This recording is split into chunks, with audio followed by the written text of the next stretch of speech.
Hi hello ನಮಸ್ಕಾರ.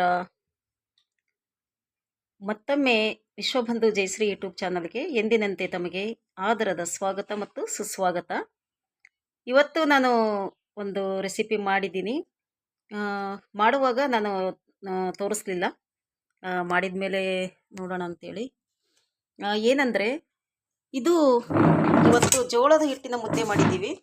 ಜೋಳದ ಹಿಟ್ಟಿನ ಮುದ್ದೆ, ಆ, ರಾಗಿ ಮುದ್ದೆ ಎಲ್ಲ ಮಾಡ್ತಾರೆ ಸಾಮಾನ್ಯವಾಗಿ. ಈ ನಮ್ಮ ಉತ್ತರ ಕರ್ನಾಟಕದಲ್ಲಿ ಜೋಳದ ಹಿಟ್ಟಿನ ಮುದ್ದೆ ಕೂಡ ಮಾಡ್ತೇವೆ.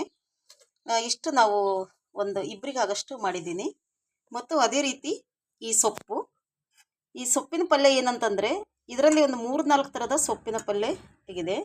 ಸುಮಾರು ಒಂದು 5-6ನಷ್ಟು ಗಡ್ಡೆ ಬೆಳ್ಳುಳ್ಳಿ, ಅಂತಂದರೆ ಎಷ್ಟು ನಾವು ಬೆಳ್ಳುಳ್ಳಿ ಹಾಕ್ತೀವಿ ಅಷ್ಟು ಚೆನ್ನಾಗಿರುತ್ತೆ.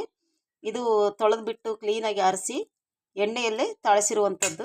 ತುಂಬ ಚೆನ್ನಾಗಿರುತ್ತೆ ಮತ್ತು ಆರೋಗ್ಯಕ್ಕೆ ಒಳ್ಳೆಯದಿದು. ಯಾಕಂದರೆ ಈಗ ಮಳೆಗಾಲದಲ್ಲಿ ಸಾಕಷ್ಟು ಬೆಳೀತಿದೆ, ಅದನ್ನು ನಾವು ಉಪಯೋಗ ಮಾಡ್ಕೊಳ್ಬೇಕು. ಜಮೀನು ಬದುವಿನಲ್ಲಿ ಈ ಥರ ಕರ್ಚಿಕಾಯಿ ಸಿಗುತ್ತೆ ಜಮೀನಲ್ಲಿ. ಸ್ವಲ್ಪ ಹಳ್ಳಿ ಕಡೆ ಹೋದರೆ ಈ ಥರ ಎಲ್ಲ ಮೊನ್ನೆ ಸೊಪ್ಪು ಕೊಟ್ಟಿದ್ದರು. ಇದರಲ್ಲಿ ಸುಮಾರು ಏನಂದರೆ ರಾಜಗಿರಿ ಸೊಪ್ಪು ಮತ್ತು ಏನೋ ಸೊಪ್ಪು ಅಂತಾರೆ, ನನಗಷ್ಟು ಗೊತ್ತಿಲ್ಲ. ಒಂದು ಕಿರ್ಸಾಲಿ ಸೊಪ್ಪು, ಈ ಥರ ಒಂದು 4 ಥರದ ಸೊಪ್ಪುಗಳನ್ನು ನಾನು ಇವತ್ತಿದು ಮಿಕ್ಸ್ ಮಾಡಿ ನಂಜಿಕೊಳ್ಳೋಕ್ಕೆ ಪಲ್ಯ ಮಾಡಿರುವಂಥದ್ದು ಸೈಡ್ ಡಿಶ್ ಆಗಿ. ಮತ್ತು ಅದೇ ರೀತಿ ಇದು ಕೂಡ ಸೊಪ್ಪಿನ ಸಾರು. ಇದು ಬಸ್ಸಾರು ಅಂತ ಕರಿತೀವಿ ನಾವು.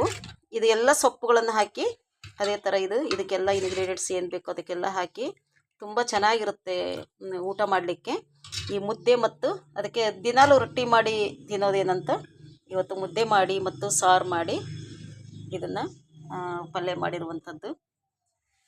ಓಕೆ ಫ್ರೆಂಡ್ಸ್, ಇದಿಷ್ಟು ಏನೋ ಹೇಳಬೇಕು ಅನಿಸ್ತು, ಅದಕ್ಕೆ ನಾನು ಇದನ್ನ ಚಿಕ್ಕದಾಗಿ ಒಂದು ಶಾರ್ಟ್ ವಿಡಿಯೋ ಮಾಡಿದ್ದೀನಿ.